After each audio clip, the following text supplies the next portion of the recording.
신앙 고백을 하겠습니다. 나는 전능하신 아버지 하나님 천지의 창조주를 믿습니다. 나는 그의 유일하신 아들 우리 주 예수 그리스도를 믿습니다. 그는 성령으로 잉태되어 동정녀 마리아에게서 나시고 본디오 빌라도에게 고난을 받아 십자가에 못 박혀 죽으시고 장사된 지 사흘 만에 죽은 자 가운데서 다시 살아나셨으며 하늘에 오르시어 전능하신 아버지 하나님 우편에 앉아 계시다가 거기로부터 살아있는 자와 죽은 자를 심판하러 오십니다. 나는 성령을 믿으며 거룩한 공교회와 성도의 교제와 죄를 용서받는 것과 몸의 부활과 영생을 믿습니다. 아멘. 338장 찬송하고 우리 말씀을 보죠. 338장입니다.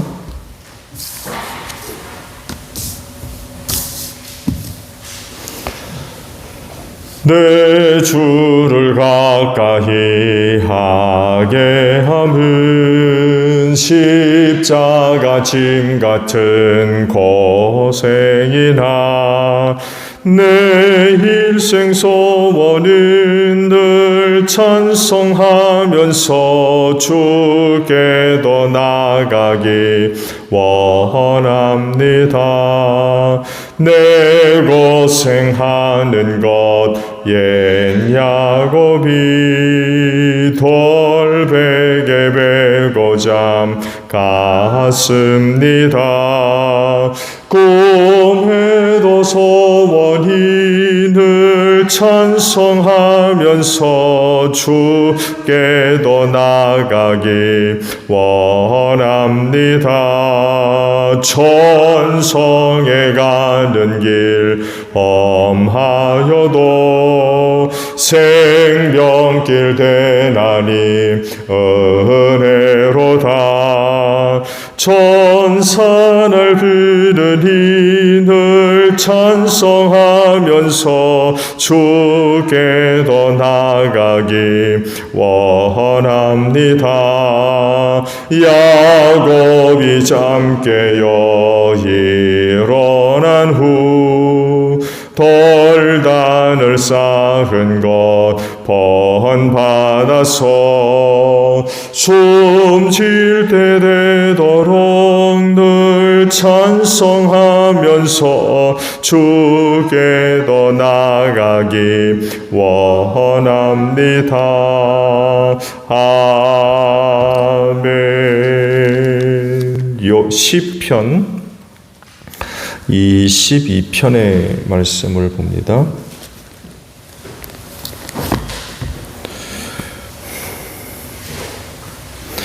시편 22편 1절에서 21절까지 봅니다. 시편 22편이에요. 나의 하나님 어찌하여 나를 버리십니까? 어찌하여 그리 멀리 계셔서 살려달라고 울부짖는 나의 간구를 듣지 아니하십니까? 나의 하나님 온종일 불러도 대답하지 않으시고 밤새도록 부르짖어도 모르는 채 하십니다. 그러나 주님은 거룩하신 분, 이스라엘의 찬양을 받으실 분이십니다. 우리 조상이 주님을 믿었습니다. 그들은 믿었고 주님께서는 그들을 구해 주셨습니다. 주님께 부르짖었으므로 그들은 구원을 받았습니다. 주님을 믿었으므로 그들은 수치를 당하지 않았습니다. 그러나 나는 사람도 아닌 벌레요 사람들의 비방거리 백성의 모욕거리일 뿐입니다. 나를 보는 사람은 누구나 나를 빗대어서 조롱하며 입술을 비축거리고 머리를 흔들면서 얄밉게 빈정댑니다. 그가 주님께 그토록 의지하였다면 주님이 그를 구하여 주시겠지. 그의 주님이 그토록 그를 사랑하신다니 주님이 그를 건져주시겠지 합니다. 그러나 주님은 나를 모태에서 이끌어내신 분, 어머니의 젖을 빨 때부터 주님을 의지하게 하신 분이십니다. 나는 태어날 때부터 주님께 맡긴 몸, 모태로부터 주님만이 나의 하나님이었습니다. 나를 멀리하지 말아 주십시오. 재난이 가까이 닥쳐왔으나 나를 도와줄 사람이 없습니다. 황소떼가 나를 둘러쌌습니다. 바산의 힘센 소들이 이 몸을 에워쌌습니다. 으르렁대며 찢어발기는 사자처럼 입을 벌리고 나에게 달려듭니다. 나는 쏟아진 물처럼 기운이 빠져버렸고 뼈마디가 모두 어그러졌습니다. 나의 마음이 촛물처럼 녹아내려 절망에 빠졌습니다. 나의 입은 옹기처럼 말라버렸고 나의 혀는 입천장에 붙어 있으니 주님께서 나를 완전히 매장되도록 내버려 두셨기 때문입니다. 개들이 나를 둘러싸고 악한 일을 저지르는 무리가 나를 에워싸고 내 손과 발을 묶었습니다. 뼈마디 하나하나가 다 셀 수 있을 만큼 앙상하게 드러났으며 원수들도 나를 보고 즐거워합니다. 나의 겉옷을 원수들이 나누어 가지고 나의 속옷도 제비를 뽑아서 나누어 가집니다. 그러나 나의 주님 멀리하지 말아 주십시오. 나의 힘이신 주님 어서 빨리 나를 도와주십시오. 내 생명을 원수의 칼에서 건져 주십시오. 하나뿐인 나의 목숨을 개 입에서 빼내어 주십시오. 사자 입에서 나를 구하여 주십시오. 들소의 뿔에서 나를 구하여 주십시오. 주님께서 나의 기도를 들어주셨습니다. 아멘. 자, 오늘은요, 방금 보신 21절 하반절에 있는 말씀을 함께 나누려고 합니다. 주님께서 나의 기도를 들어주셨습니다. 라는 말씀입니다. 시편 22편에 있는 말씀은 고난 속에서 하나님의 구원을 간절히 고대하고 있는 그런 그 내용들이죠. 말씀에 기록되어 있는 대로 고난의 내용들이 상당히 심각했었다는 것을 알 수가 있죠. 하나님께서 버리셨다라고까지 이야기를 하고 있고 간구하는 울부짖는 간구도 듣지 않으신다.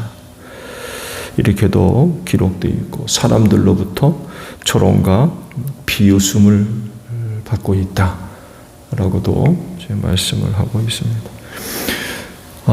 이런 그 내용들을 갖고 있어서 시편 22편에 있는 이 말씀을 갖고 시편 중에서 가장 큰 혹은 깊은 탄식시다라고도 이야기를 하고 있고 말씀의 내용상 메시아의 시편이다라고도 불러요. 1절에서 그걸 우리가 찾아볼 수 있죠. 예수님도 시편 22편에 있는 이 말씀을 아마 익히 잘 알고 계셨을 테이고 그래서 십자가에 달리셨을 때에도 1절에 상반절에 있는 말씀을 하죠. 하나님 어찌해서 나를 버리십니까? 라는 이 말씀을 십자가상에서도 반복을 하시면서 탄식을 하셨죠. 22편의 말씀이 또 다른 의미가 있는 이유는 고난당하는 그리스도인들이 더 많이 있기 때문에 그렇습니다. 그리스도인으로서 세상을 사는 일은 결코 유쾌한 그런 그 삶이 될 수가 없죠. 그리스도인으로서 산다는 것 그 자체가 쉬운 일이 아니기 때문에 그렇습니다. 그리스도인의 그 삶은 곧 예수를 따르고 또 예수를 닮는 그런 그 삶 아니겠습니까? 그러다 보니까 누구도 가지 않은 좁은 문으로 들어가야 되고 좁은 길로 가야만 하는 그런 그 사람들입니다. 주님이 결코 넓은 길로 가신 분이 아니거든요. 길이 협착해서 찾는 이가 없는 그 문으로 그 길로 가셨고 그 길을 가면서 온갖 많은 그런 그 시험과 환난과 어려움을 겪으셨고 결국에는 골고다까지 오르셔서 죽임당하는 그 길을 가셨어요. 그 길을 가야 되는 거죠, 그리스도인이. 이뿐만이 아니라 또 세상으로부터 미움받을 수밖에 없다고 말씀도 하셨죠. 예수를 미워하는 것만큼 그 예수를 믿는 사람들도 미워한다고 그러셔서 그리스도인으로 산다는 건 바로 이렇게 살 수밖에 없는 삶을 이야기를 하셨죠. 그런데 그 고난의 강도가 너무 클 때에 느끼는 그런 그 느낌이 시편 기자의 말씀과 동일한 그런 그 경우들이 있다는 거죠. 하나님이 진짜 계신 게 맞나? 어느 누구보다도 내가 하나님을 사랑하고 또 예배하며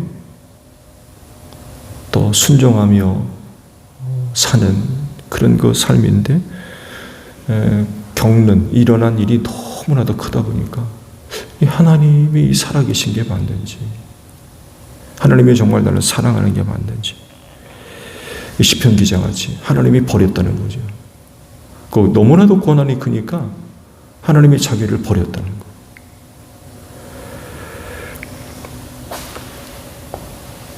그런 그 고난을 겪을 수 있는 거죠.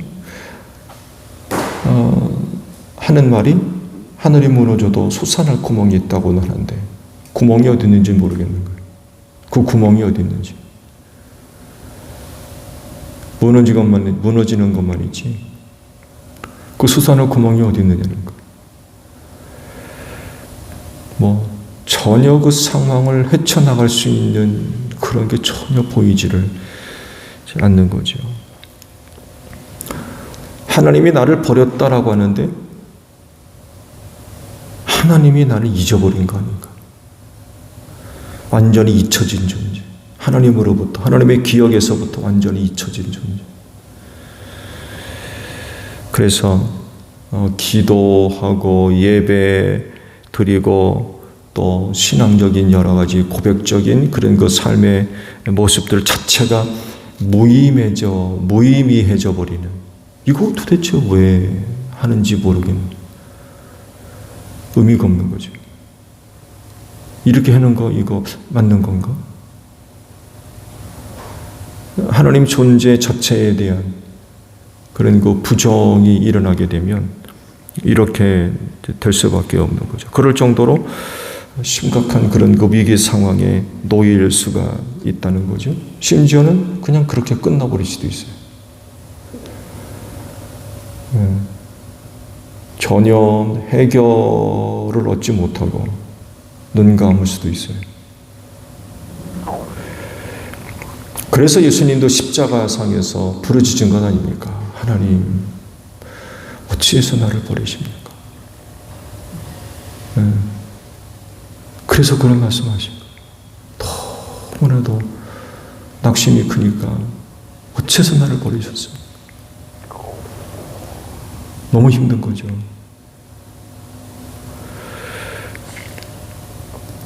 많은 사람들이 이런 상황 속에서 낙심을 합니다. 그래서 원망하고 불평하고 때로는 신앙을 부인하는, 교회 바깥으로 나가는 이런 그 일이 있죠. 신앙생활을 후회하는 거예요. 내가 이걸 내가 왜 했는지. 신앙생활 자체를 후회하는 거죠. 뭔가를 기대할 수 있는데 전혀 그런 것들을 얻을 수도 찾을 수도 발견할 수도 없는, 낙심하게 되니까 이제 이런 일들이 이제 벌어지게 되는 거죠. 왜곡된 신앙의 한 현상입니다만 해도 신앙생활의 목적을 세상에서 성공하는, 잘 되는 이런 데다 두는 이들도 많이 있어요. 기복신앙이라고 그렇게 부릅니다만 해도 마치 우상 섬기는 샤머니즘적인 그런 것 신앙,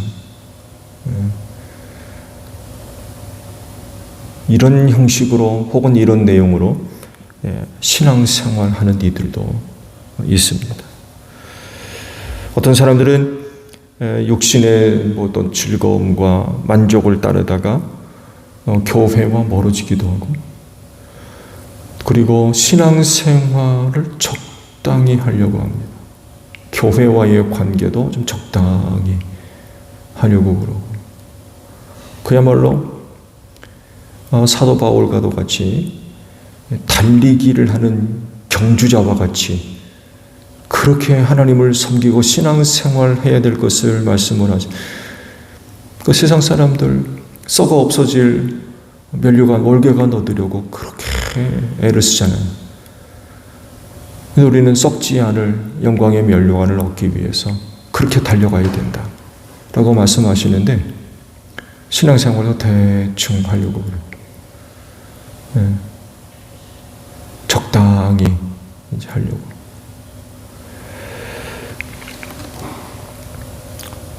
기독교 신앙은 잘 사는 데 목표가 있는 것이 아니라 죄와 사망에서 구원받아서 하늘나라 가는데 이유가 있고 목적이 있는 줄로 믿습니다. 그리고 그것을 얻기 위해서 좁은 문으로 들어가는 거예요.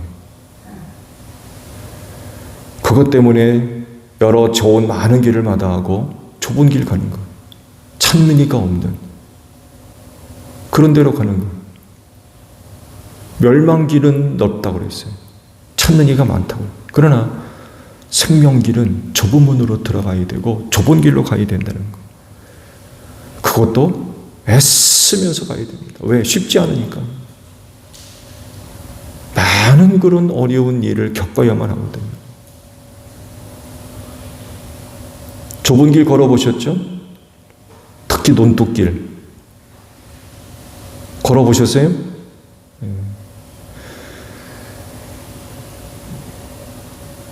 저는 중학교로 가려면 다른 어떤 길보다도 빠르게 갈 수 있는 길이 논뚝길을 가는 거였습니다. 가장 어려웠던 데는 농분기 때였어요. 모내기를 하느라고 그 길에다가 물이 다 묻어가지고 걸어보셨죠? 미끄럽습니다. 조금만 잘못하면 빠져버려요. 미끄러지고. 가다가 뱀도 만나보셨습니까?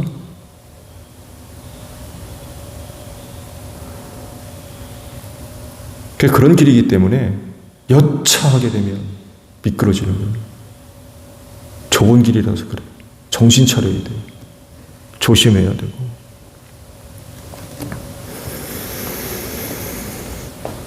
많은 고난과 시련이 있지만 그럼에도 불구하고 길을 쓰고 그 길을 가는 이유는 거기에 생명이 있기 때문에 그래요. 그런데 그러면서도 고난을 겪다 보니까 그 길 들어선 걸 후회하는 거죠. 이게 맞는 건지 이거 가야 되는 건지. 근데요, 그렇게 고난을 겪는다고 해서 계시던 하나님이 없어지는 거 아닙니다. 계시던 하나님 사라지는 거 아니에요. 그 길을 가면서 그런 일을 겪는다 해서 하나님의 은혜와 사랑이 없어지는 거 아닙니다. 이미 벌써 우리는 그 은혜와 사랑을 받았어요. 예수를 믿는 믿음이 우리 안에 생길 그때 우리는 벌써 죄와 사망에서 구원받아서 하늘나라를 약속받은 자들입니다. 벌써 우리는 은혜와 사랑을 받았어요. 그렇기 때문에 여전히 지속적으로 기도해야 돼요. 예배해야 됩니다. 말씀 묵상해야 돼요.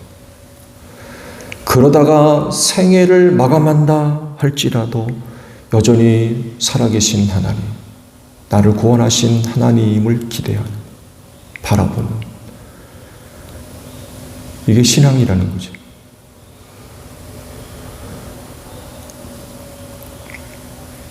그래서 21절 하반절에 오늘 그 말씀 보셨죠? 이 말씀이요, 사실은 쐐기구절 같이 들어가 있어요. 그 앞에까지만 해도요, 심각한 고난과 역경에 관한 그런 말씀들로 쭉 이어오거든요. 그러다가 하반절에 들어서서 쐐기구절 같이 파고 들어오고 있는 거죠. 이게 뭘 얘기하느냐? 그런 심각한 고난 가운데도 하나님의 사랑하심과 살아계심과 그 구원과 은혜를 알기 때문에 그래요. 말씀드린 대로 깊은 고난 가운데 내가 빠져 있다 할지라도 하나님은 여전히 살아계시고 많은 이들을 구원하고 계시며 그들을 생명길로 인도하시고 저들을 지켜주시고 또 보호해 주고 계시다는 거죠. 그렇기 때문에 그런 가운데 있다 할지라도 여전히 우리는 그런 하나님을 예배해야 되고 기도하며 말씀 묵상하는 그런 그 생활들이 있어져야 된다. 그러다가 생애를 마감한다 할지라도 여전히 구원하신 하나님을 바라봐야 된다는 거죠. 사람들이 이런 우리의 모습을 보고 사람들이 이런 여러분의 모습을 보고 조롱할 수 있어요. 비웃고 웃긴다 야 쟤. 저런 일을 당하면서 그런다고 비웃고 조롱하고 그럴 수 있어요. 그렇다 할지라도 하나님은 여전히 살아계셔서 자기를 믿는 자들을 구원하십니다.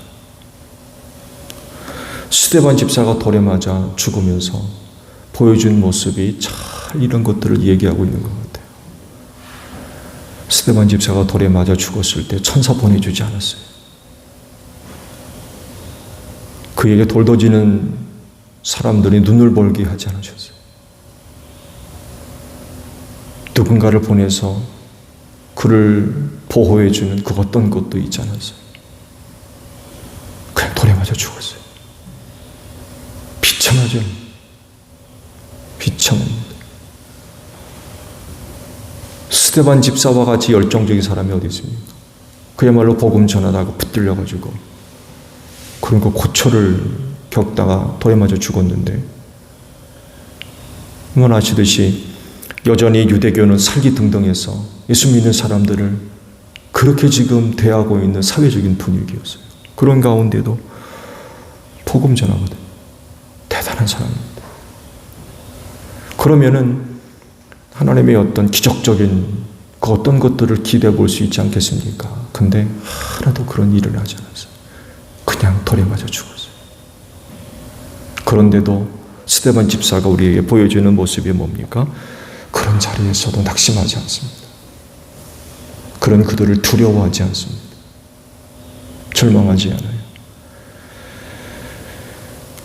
눈을 들어 하나님 보좌 우편에 서 계신 예수 그리스도를 바라봤다고 그래요. 여러분 이렇게 사는 게 그리스도인입니다. 돌에 맞아 죽어가면서 하나님 보좌 우편에 서 계신 예수를 바라보는 사람들, 이들이 그리스도인이라는 거예요. 여러분 이렇게 사실 수 있어요?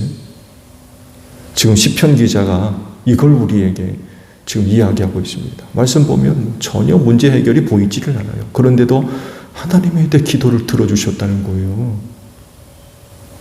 이런 고백이 어떻게 나와요? 그런 가운데도 하나님을 바라보니까 되는 거예요. 그 어떤 것도 그리스도인들을 이길 수가 없는 줄로 믿습니다.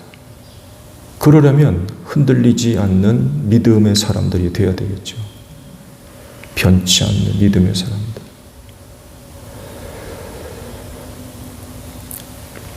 오늘도 여러분을 구원하신 주님 바라보시고 고난 속에서도 흔들리지 않고 주님 따라가는 여러분들이 되시기를 바랍니다. 주기도문 합니다. 하늘에 계신 우리 아버지, 아버지의 이름을 거룩하게 하시며 아버지의 나라가 오게 하시며 아버지의 뜻이 하늘에서와 같이 땅에서도 이루어지게 하소서. 오늘 우리에게 용할 양식을 주시고 우리가 우리에게 잘못한 사람을 용서하여 준 것 같이 우리 죄를 용서하여 주시고 우리를 시험에 빠지지 않게 하시고 악에서 구하소서. 나라와 권능과 영광이 영원히 아버지의 것입니다. 아멘. 기도하겠습니다.